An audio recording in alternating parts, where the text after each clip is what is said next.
bem-vindos. Vamos então fazendo a nossa prece para iniciar, agradecendo imensamente a Deus a oportunidade de aqui estarmos, que possamos receber a inspiração, a intuição, tudo aquilo que viemos em busca nessa casa, em forma de tratamento, de consolo, de renovação da fé e da esperança. Então, neste momento em que vamos fazer uma conversa, estejamos com a nossa mente e o nosso coração em paz. Graças a Deus. Bom, estou aqui novamente, tivemos que fazer uma troca, então eu já estava semana passada e estou aqui novamente. Hoje nós vamos falar sobre a prece, mais especificamente sobre a qualidade da prece. A próxima semana vai ser falado sobre a eficácia da prece. E nós nos baseamos no Evangelho, segundo o Espiritismo, capítulo 27, que é o Pedi e Obtereis, e capítulo 28, que é Coletânea de Preces. E o Livro dos Espíritos, no livro 3º, As Leis Morais, Lei de Adoração, perguntas 649 a 666. Toda doutrina religiosa tem o hábito da oração.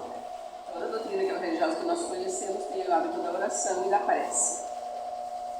Mas se ela se torna um ritual, ela se torna apenas o balbuciar, o falar de palavras vazias, sem nenhuma emoção.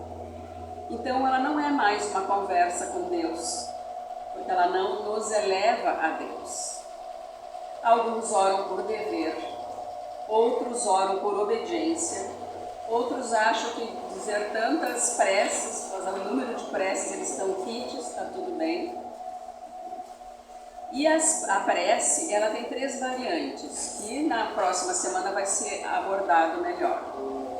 É o louvar, o pedir e o agradecer. O pedir e o agradecer, nós temos noção bem clara do que é. Pode ser que a gente não saiba como pedir a Deus, mas nós sabemos o que é pedir e o que é agradecer. E o que é louvar? Eu estava assistindo uma palestra e me desculpe que eu não lembro qual era o palestrante, deve ser o Haroldo, o Paulo Teixeira, que falaram no louvar, que a gente fala louvar, e ele deu um exemplo. Ele disse que o louvar é uma manifestação da nossa alegria quando a gente se encanta com a obra de Deus. Quando a gente se encanta e reconhece a grandeza de Deus. E o quanto nós somos pequenos e temos que aprender. Então ele mostra assim a natureza. Quando nós vemos um jardim muito lindo, com flores lindas, cheirosas, nós nos encantamos, é obra de Deus. Quando nós vemos o pôr do sol, quando nós ficamos no alto de uma montanha e vemos um vale, uma linda floresta, quando vemos uma criança nascer, tudo isso é obra de Deus. Então quando isso nos encanta e nos traz alegria, essa alegria se transforma num louvor, porque nós vemos a grandeza de Deus e vemos quanto nós temos que ser gratos e quanto nós temos ainda que crescer. O termo orar vem de orare, do latim orare, que quer dizer conversar. Então, orar é conversar com Deus. Por isso que é chamado aquele que fala em público de orador, que vem do mesmo verbo. Mas quando que nós oramos? Em que momento que nós fazemos uma prece? Quando as coisas ficam muito difíceis? Quando os problemas já se instauraram? Ou antes da gente tomar alguma decisão? Ou antes da gente fazer uma escolha? Se a gente orar antes de tomar uma decisão e fazer uma escolha, isso já vai nos trazer mais paz, mais tranquilidade, inspiração, porque a gente sabe que quando está ansioso, nervoso, intranquilo, a gente não decide nada bem, a gente não faz boas escolhas. E a prece é uma maneira de nos trazer essa tranquilidade. Os apóstolos acordavam bem cedo, iam lá para o barco, para fazer a pescaria. Quando eles lá chegavam, Jesus já estava lá orando. Ah, mas Jesus precisava orar? Por que Jesus precisava orar? Ele orava para pedir inspiração, para não cometer nenhum erro? Certamente que não, porque ele era o Cristo. E exatamente porque era o Cristo que ele orava, porque ele estava em constante confabulação, né? Constante conversa com Deus. E foi assim que ele se tornou Cristo. Porque quanto mais ele conversou com Deus, mais ele evoluiu. E quanto mais nós evoluímos, mais perto de Deus nós estamos, mais nós conversamos com Deus. Então, certamente Jesus estava ali ensinando, né, para que nós tivéssemos esse contato mais próximo de Deus, e também certamente orando por nós, seus irmãos. Então, as respostas que vêm do alto, pode ser que a gente não entenda naquele momento, mas as respostas que vêm do alto sempre vêm ao nosso favor, porque tudo tem um propósito divino. No livro Missionários da Luz, capítulo 19, Passos de André Luiz, ele diz que imensos exércitos de trabalhadores desencarnados se movimentam em toda parte para nos auxiliar em nome de Deus. Então, no momento que nós fazemos a prece, que nós agradecemos, que nós pedimos, a nossa prece é analisada e todo esse exército de irmãos desencarnados vão se movimentar para nos dar a resposta em nome de Deus. Mas vamos então para qualidades da prece. O que significa fazer prece com qualidade? Kardec fez um estudo utilizando as anotações de Mateus, Marcos e Lucas, onde eles direcionavam a questão da prece. O que Jesus falava sobre a prece, eles colocaram nos evangelhos. Então nós começamos por Mateus. Isso está no Evangelho segundo o Espiritismo. Mateus, capítulo 6, versículos 5 a 8. E quando orardes, não sereis como os hipócritas, porque gostam de orar em pé, nas sinagogas, nos cantos das praças, para serem vistos pelos homens. Em verdade eu vos digo, que eles já receberam a recompensa. Então a oração não deve ser feita para que a gente receba elogios. Não precisa ser eloquente, maravilhosa, ostentar palavras bonitas ou muitas palavras para receber elogios. Ela não deve ser permeada só de atos exteriores. Então Jesus ensina que a prece não é uma atitude de ostentação. Balbuciar palavras, fechar os olhos, bater no peito de forma ostensiva não é necessário. Preocupado com a ideia positiva que o outro vai fazer dela, cumprindo uma disciplina religiosa. Então, muitas vezes a pessoa está ali de maneira ostensiva, fazendo a prece, cumprindo, né, uma disciplina religiosa, mas mais no aparentar do que no ser. Que o ser é conosco mesmo, nós e Deus. Nossa comunicação é nós mesmos e Deus. No mundo, a gente sabe, né, que no nosso mundo ainda existe muito um domínio financeiro, um domínio da força bruta, o intelectual, um domínio religioso, onde muitas vezes queremos aparentar estar perto de Deus. Então, por isso que Jesus diz, já receberam a recompensa. Porque se já aparentou, já recebeu todos os elogios que tinha que receber, já recebeu sua recompensa, até por uma prece que não estava sendo conversada com Deus. Então entendemos que a oração deve ser cumprida com humildade, com modéstia, sem ostentar. Então a prece ela pode ser feita em qualquer lugar, em qualquer momento, pois é em ligação com Deus. Ela independe de gestos, da posição do corpo, do tempo ou do espaço. Inclusive, se a nossa vida é pautada em fazer o bem, a gente se esforçar para melhorar, a nossa vida já é uma oração. Nós já estamos fazendo uma oração quando fazemos alguma coisa boa. Então, se eu quero me ajoelhar, se eu quero fazer imposição de mãos, não tem nenhum problema. Mas não é isso que vai definir se a minha prece é boa ou não. Não é o lugar que eu estou, não é a posição que eu estou, né? Eu digo a posição do nosso corpo, a posição física. E aí continua Mateus. Tu, porém, quando orardes, entra no teu quarto e fecha a porta.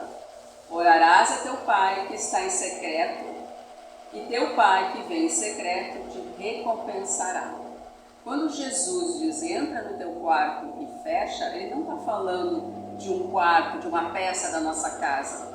Ele está falando de nosso interior, do nosso quarto interior, né? De nós entrarmos em contato conosco mesmo, silenciosamente, para que possamos elevar o nosso pensamento. Nós precisamos, para orar, diminuir o barulho, né, a balbúrdia que às vezes está ao nosso redor e que está na nossa mente. A nossa mente às vezes faz muito barulho, né? Com as coisas da vida, né? O que eu tenho que resolver, eu tenho que ali, e eu não acabo não me concentrando. Se eu não consigo me concentrar, limpar todo esse lixo que acaba intoxicando a minha mente, eu não consigo conversar com Deus. Então, simplicidade com Deus é sair do ruído interior, desse burburinho e dessa confusão mental. Diminuir o barulho que está dentro da gente, ficar em paz, observar os nossos pensamentos, organizar o nosso pensamento, liberar esse lixo mental, da gente deixar de ser o disco arranhado. Porque a nossa prece acaba às vezes sendo assim, mecânica, e a gente se queixa e reclama e pede as mesmas coisas e quer que as coisas sejam daquele jeito que a gente determinou, né? Muitas vezes a gente quer ensinar a Deus como é que tem que, o que Ele tem que fazer por nós, né? Nós meio que podemos até dar a ordem do que tem que fazer. Eu até sei o que eu quero em determinado momento, segundo os meus caprichos, mas Deus sabe o que nós precisamos. E o que nós precisamos para aquilo que nós viemos realizar neste planeta. Então o silêncio, esse silêncio interior, serve para que a gente possa ouvir e aceitar as respostas que vêm de Deus. Como nós dissemos antes, que são sempre ao nosso favor. Às vezes, em alguns momentos, com a nossa visão limitada, parece que é contra nós, parece que Deus não está nos ouvindo, não abre aquelas portas que nós gostaríamos que abrisse. Mas em algum momento nós vamos dizer, agora eu entendi o que Deus queria me dizer. Se nós olharmos a nossa vida lá atrás, nós vamos perceber que muitas coisas nós queríamos, nós desejávamos, nós pedimos a Deus e que nós não recebemos, que não foram aqueles caminhos que nós seguimos, que não foram aquelas portas que foram abertas para nós. E hoje a gente pensa, que bom, né? Mas naquela época pode ser que a gente tenha achado que não foi atendido, que Deus não olhou para nós, que não estava conosco. E quantas vezes depois da prece nós nos sentimos pacificados, como se estivéssemos em muito boa companhia, e estaremos. A prece ela nos fortalece, nos inspira. E para isso, então, nós precisamos desatar nós em nós mesmos. Aí tem a música, né? Se eu quiser falar com Deus, o que ela diz? Que eu tenho que ficar só, né? Se eu quiser falar com Deus, apagar a luz, calar a voz, encontrar a paz, tudo isso internamente. Folgar os nós dos desejos e dos medos. Quando a nossa prece, nós colocamos muito os nossos desejos, e eu quero que seja assim, que tem que ser dessa forma, e ali estão os meus medos que aquilo não aconteça, eu não estou nessa conexão calma e tranquila com Deus para ouvir realmente a sua resposta. Então tem um ditado, um provérbio persa que diz que nós morremos de fome diante de um banquete. Quantas vezes o banquete está na nossa frente, mas a gente está procurando em outro lugar. Isso é assim com a felicidade. Onde que está a felicidade? Quase sempre ela está no futuro, em algum lugar que não é aqui. Porque a gente não reconhece aquela felicidade que está aqui. A gente não agradece por aquilo que a gente tem agora. Então o banquete está na nossa frente. Nós é que não reconhecemos. Continuando, e orando, não useis de vãs repetições como os gentios, porque presumem que pelo seu muito falar serão ouvidos. Muita repetição de palavras. Não vos assemelheis, pois, a eles, porque Deus, o vosso Pai, sabe que tendes necessidade antes mesmo de que peçais. Então, algumas pessoas dizem, mas para que eu vou pedir a Deus alguma coisa se Ele já sabe o que eu preciso? Mas eu primeiro tenho que tomar consciência do que eu preciso e o que eu vou pedir para eu saber receber. Porque se vão me dar alguma coisa que eu não estava esperando, que eu não entendo, eu nem vou saber lidar com aquilo ali. Então, Deus sabe o que nós precisamos para a nossa evolução. Mas Ele também espera que a gente peça, que a gente se disponha a melhorar, a fazer alguma coisa, a tomar um outro caminho. Então a prece deve ser como? Clara, simples e concisa, sem, tem um termo aqui, né? Fraseologia inútil, ou seja, sem palavras difíceis. Quanto mais simples, mais é o nosso entendimento, mais esta prece e esse esclarecimento, essa inspiração que nós recebemos vai chegar no nosso coração. Então a oração, ela deve ser sem H. Como assim sem H? Que não é oração, não é o tempo que eu estou orando, mas é a minha conexão com Deus. Então depende da minha sinceridade e da elevação com que ela é feita. Não é pela multiplicidade de palavras que seremos atendidos. Eu vou orar 1 hora, né, fazer uma prece bem forte para ser atendido. Não é isso. É o meu coração, é o meu pedido, minha gratidão. Se é sincera, vai chegar até Deus. Então a prece não é repetição de pedidos importunos, insistentes ou de uma fórmula mágica que venha afastar de nós os problemas, né, e qualquer sofrimento que nos atinja. Nós precisamos, através da prece, a gente vai receber o discernimento, a força, a coragem para a gente poder resolver. Não é Deus que vai resolver por nós. Paulo fala em Coríntios que as preces têm que ser inteligíveis. O que ele fala? Se não entendo o que significam as palavras, eu serei bárbaro para aquele com quem falo. E aquele que me fala, que fala para mim, também será bárbaro. Se eu não entendo, ninguém vai se entender em palavras difíceis ou se fala em outra língua. Se oro numa língua que não entendo, minha inteligência ficará sem fruto. E aí Kardec comenta, é impossível ligar um pensamento ao que não se compreende, porque o que não se compreende não vai tocar o nosso coração. Então as palavras podem, às vezes nós até podemos ficar assim, encantados com alguém que fala bonito, mas nós não entendemos nenhuma palavra. E se nós não entendemos, não vai tocar o nosso coração. Então é preciso, principalmente se você vai falar, a não ser que você vai falar com o público que é profissional daquela área que vai entender as palavras que você está falando. Mas para o público em geral, você tem que falar algo que chegue ao coração e que eles entendam. Aí nós chegamos em Marcos, lembra? Mateus, Marcos e Lucas.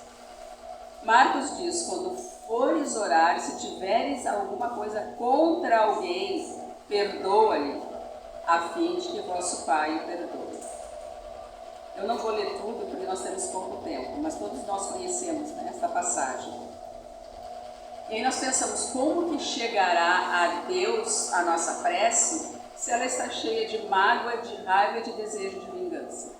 Eu vou fazer uma prece com raiva, porque eu não gosto de alguém, que me fez alguma coisa errada, e eu já estou pedindo para Deus resolver aquele assunto com aquela pessoa, né, porque eu estou... Isso não é uma prece, isso não é uma conexão com Deus. Porque nenhuma prece com mágoa, com raiva, com ressentimento vai conseguir ser elevada e vai conseguir chegar até Deus. E a justiça é para ambos, né? Ou seja, o outro erra, nós também erramos. Então, se nós não conseguimos perdoar, pelo menos na nossa prece, vamos pedir que Deus, os amigos espirituais, envolvam aquela criatura, né, em vibrações amorosas, para que ela possa despertar, para que ela possa fazer diferente. Né?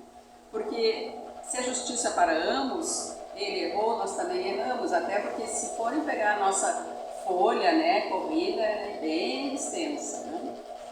Muitas vezes nós exigimos do outro o fruto maduro e o nosso é verde, nós não conseguimos amadurecer, nós queremos maturidade de outros. E quando você está envolvendo aquele seu desafeto do momento em vibrações amorosas, talvez ele possa despertar e ser mais feliz. E tem uma frase que eu acho muito interessante: quem é feliz não incomoda e não perturba o outro.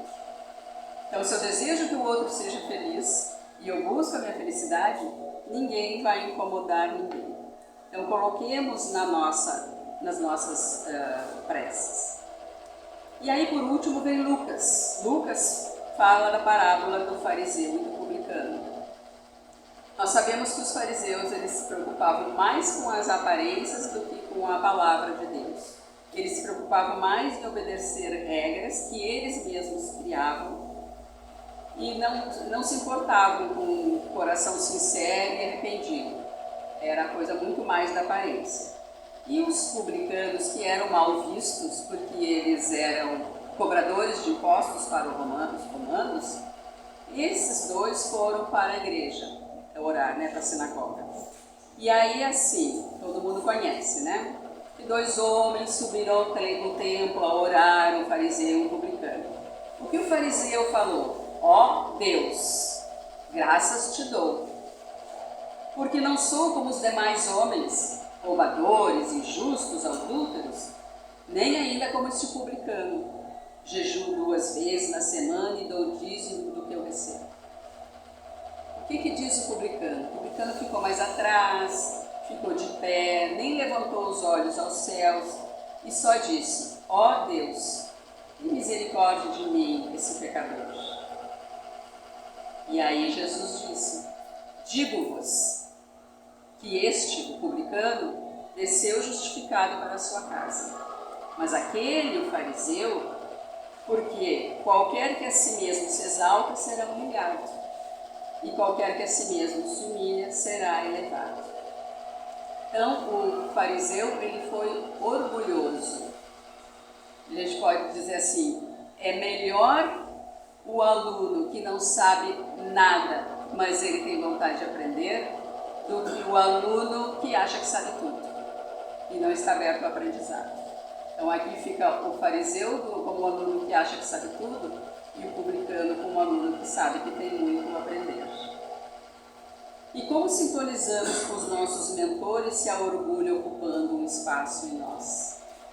Se houver orgulho, se houver vaidade, se eu achar que eu sou melhor que o outro, como que eu vou chegar até Deus? Então, resumindo, como que Jesus então definiu as qualidades da prece? O primeiro, a prece deve ser feita em secreto, isto é, não devemos nos colocar em evidência nem ostentar, querer aparentar. Segundo, devemos silenciar os ruídos que estão no nosso íntimo, limpar esse lixo mental que nos intoxica. Esses ruídos, assim como nós estivéssemos numa ligação, quando a gente pega o telefone e se tem um ruído forte, o que acontece? Eu não consigo ouvir o outro e o outro não consegue me ouvir. Então são esses ruídos, mas esses ruídos que estão na nossa mente, no nosso coração, na nossa emoção, que estão perturbando a nossa comunicação com o alto. Terceira, não afeteis orar muito, pois não é pela multiplicidade de palavras que vos sereis atendidos, mas pela sinceridade delas. Veja que está sendo feito um resumo das qualidades. A prece deve partir de um coração, essa é a quarta, a prece deve partir de um coração puro, ou seja, antes de orar, devemos perdoar, ou pelo menos devemos tentar. Se tivermos qualquer coisa contra alguém, com sentimentos contrários à caridade, já será mais difícil essa nossa conexão. Enfim, orar com humildade como publicano e não com orgulho como fariseu. E para encerrar, eu vou falar aqui um texto de Santo Agostinho, ele fala da alegria da prece. Santo Agostinho tinha um jeito assim muito doce, até romântico de falar. Tinha não, tem, né? Muito doce de falar. Então ele diz o seguinte: a prece é o orvalho divino que aplaca o calor excessivo das paixões. Ela é filha primogênita da fé. Ela nos encaminha para a senda que conduz a Deus. No recolhimento e na solidão estais com Deus. Avançai pelas veredas da prece e ouvireis as vozes dos anjos. Que harmonia! Já não são o ruído confuso, os sons estridentes da terra. A vossa linguagem não poderá exprimir essa aventura. Tão rápida entra ela por todos os poros, tão vivo e refrigerante é o manancial, ou seja, a fonte em que, orando, nós bebemos. Ou seja, é difícil a gente colocar na prece o que é em palavras, o que é essa harmonia dessa prece em conexão com Deus. Doces vozes inebriantes, perfumes, que a alma ouve e aspira, quando se lança às esferas desconhecidas e habitadas pela prece. Quando fala desse refrigerar, né, desse refrigério, quando nós oramos por alguém e esse alguém está minimamente sintonizado, ele vai sentir, seja ele encarnado ou desencarnado, ele vai sentir esse refrigério. O que a gente pode falar que é isso? Nós estamos num dia muito quente, quando vem aquela brisa gostosa, é um refrigério, é um alento, é um conforto, é um alívio. Então é assim que tantos irmãos encarnados e muitos dos irmãos desencarnados que estejam do outro lado passando dificuldade, quando nós fazemos a oração, eles sentem esta paz também. Podemos comparar quando nós vamos para um hospital, nós estamos muitas horas com dor. O que a gente quer? Que alivie a nossa dor. Então tomamos uma injeção que tira a nossa dor como se tirasse com a mão. Então é mais ou menos isso. É esse conforto, né? essa paz que nos traz depois da dor. Resolveu os nossos problemas? Não resolveu, porque a gente tem muita coisa ainda, né, para andar, para evoluir. Mas nos traz aquela paz e aquela alegria e aquela harmonia que fala aqui o Santo Agostinho. E assim encerramos. Muito obrigada, que estejamos em paz e conexão com Deus.